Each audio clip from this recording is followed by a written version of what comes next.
이제 로잔의 픽업이 6일 정도밖에 안 남았습니다. 그리고 2주 정도 있으면 신규 캐릭터가 등장을 하게 될 텐데 아직 로잔과 발리카 중에 어떤 걸 뽑아야 될지 좀 고민이 되신다면 참고하실 수 있을 만한 내용들을 얘기해 보도록 하겠습니다. 일단은 둘의 사용처를 좀 알아야 되는데 발리카 같은 경우는 현재 PVP에서도 좀 쓰이고 있습니다만 이건 이제 캐릭터가 어느 정도 갖춰졌을 때 좀 활용해 볼 수가 있고 기본적으로 에이론 덱만 가지고 있어서는 쉽게 쓰기는 힘듭니다. 그래서 PVP는 범용성이 좀 떨어진다고 볼 수 있고 실질적으로는 보스전 데미지가 굉장히 좋기 때문에 꿈세계 전용으로 쓰거나 아니면 나중에 황폐한 영역 같은 보스가 열리게 됐을 때 그런 곳에서도 활용할 가능성이 굉장히 커요. 그래서 지금 당장은 안 쓰더라도 어느 정도 장래성이 있는 캐릭터라고 할 수가 있고요. 로잔 같은 경우에는 이제 PVP에서 쓰기가 상당히 힘듭니다. 챔레나에선 쓸 수가 있는데 여러 가지로 실험을 해봤지만 일반 아레나에서는 사실 쉽지가 않아요.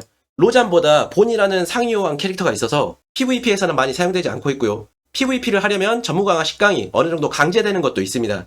그래서 접근하기가 쉽지가 않고 이제 주요 사용처가 스테이지인데 스테이지에서도 사용하기가 좀 애매한 부분이 있어요.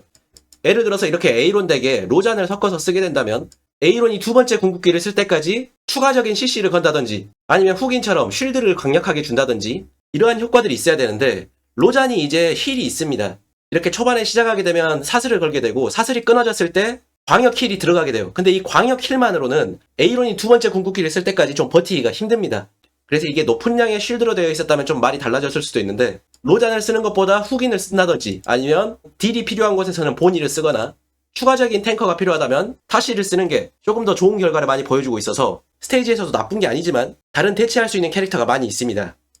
그래서 로잔을 이제 패스하신 분들이 많이 있으실 텐데 사실 발리카가 현재 레벨도 다 올라오지 않았고요. 꿈세계에서 소니아랑 주문속도 겹치다 보니까 발리카에게 SR 교체권을 써야 되는 거 아니냐 이렇게 말이 나오고 있는데 발리카는 교체권을 쓰지 않고 계속 놔뒀다가 보스전에서 추가적으로 활용을 하시면 되고 로잔이야말로 SSR 교체권에 특화가 되어 있다고 볼 수가 있습니다.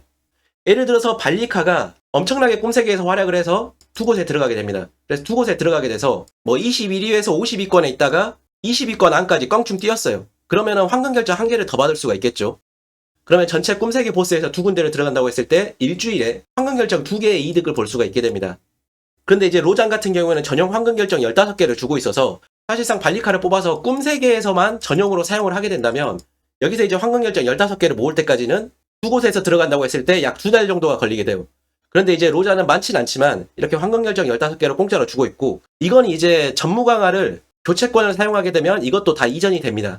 그래서 사실 어떻게 보면 별거 아니라고 생각될 수도 있지만 단순하게 이해 득실만 따지고 봤을 때는 발리카를 꿈세계에서 두 곳 이상 못 쓰게 됐을 때는 교체권을 사용하시는 게 좀 더 이득을 보실 수가 있게 되는 거죠.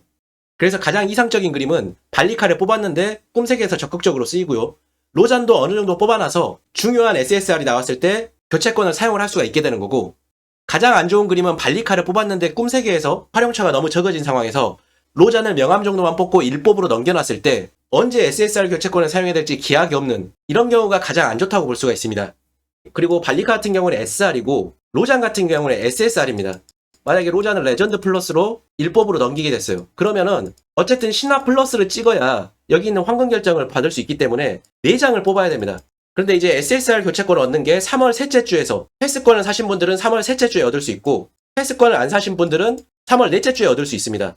어떻게 보면 여유가 넉넉하게 있는 것 같지만 사실상 한 달 반 동안 로잔만 저격을 해서 4장을 모아야 되는 게 그렇게 쉽지만은 않을 거예요.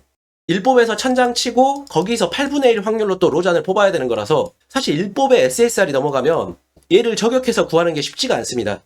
그래서 어지간하면 이제 신화 등급까지만 올려서 그러면 이제 2장만 모으면 되니까 신화 등급까지만 올려서 일법으로 넘기시고 그러면 이제 발리카를 명함 정도로만 놔두시는 게 아니라 최소 레전드 플러스 이상은 모으고 가시는 게 중요합니다. 만약에 시즌 말에 황폐한 영역에서 쓰게 된다든지 아니면 만렙을 찍고 나서 추후에 무한 모드에서 활용을 하게 됐을 때 이제 일법으로 넘어오게 되면 소원 목록에 넣고 한 장씩 뽑는다든지 픽업 뽑기를 할 때도 SR은 꾸준히 모을 수가 있어서 어쨌든 시간이 좀 걸리긴 하지만 로잔을 모으는 것보다는 쉬워요. 그래서 발리카가 신화 플러스로 되어 있으신 분들은 꿈세계라든지 이런 것들 사용처를 다 확인을 하신 다음에 챔피언 플러스로 올리시면 될 것 같고요. 이 상태에서 로잔을 아직 안 뽑으신 분들은 어느 정도 진급을 시켜주고 넘기시는 게 좋을 것 같습니다. 그래서 이 계정 같은 경우에는 지금 무과금 계정인데 보니가 나왔을 때도 신화 플러스로 뽑고 넘어왔고요. 로잔이 나왔을 때도 신화 플러스로 뽑아놨습니다. 그리고 발리카가 나왔을 때도 이제 신화 플러스까지 4장이 나왔는데 이런 식으로 이제 픽업 뽑기권을 신화 플러스까지만 뽑고 넘어가면 사실 그렇게까지 어려운 부분이 없어요. 뭐 중간에 이제 정말 안 쓰는 캐릭터들 하나 정도 이제 메인 퀘스트가 끝나고 이벤트도 조금 마르는 기간이 있어서 이제 다이아가 부족하기 때문에 중간에 캐릭터 안 쓰는 거, 픽업 정말 안 쓰는 거 한 개 정도로 명함만 뽑고 넘어간다고 생각을 하시면 무과금 유저분들 신화 플러스로 전부 다 픽업을 구성을 해서 계속 진행을 할 수가 있습니다. 근데 여기서 문제가 아까 말씀드린 것처럼 챔피언 플러스가 문제예요. 하나 찍어버리게 되면 예를 들어서 발리카 챔피언 플러스를 찍게 되면 다음에 무조건 SSR 캐릭터가 나오는데 이 캐릭터가 상당히 OP로 나왔을 때 그리고 높은 진급을 요구하게 됐을 때 난감한 상황이 나올 수도 있다는 거죠. 그래서 무과금으로 하시는 분들은 어지간하면 신화 플러스 이상으로 올리실 필요가 없고 메이타시 같이 게임을 완벽하게 캐리할 수 있는 캐릭터만 올리시는 게 좋을 것 같습니다. 그래서 두 가지 캐릭터 모두 다 활용처가 다르긴 하지만 어쨌든 쓰임새가 있는 캐릭터이기 때문에 명함으로만 넘기진 마시고요. 진짜 다이아가 너무나 없다면 어쩔 수 없지만 다이아가 조금 여유가 있으신 분들은 교체권을 쓴다든지 추후에 보스전에서 활용을 한다든지 이렇게 사용을 하시는 게 좋을 것 같습니다. 그래서 얼마 남지 않은 로장과 관련해 발리카와 비교해서 뽑기에 대해 얘기를 해봤는데 픽업 뽑기를 결정하시는 데 있어서 어느 정도 도움이 되셨으면 좋겠습니다.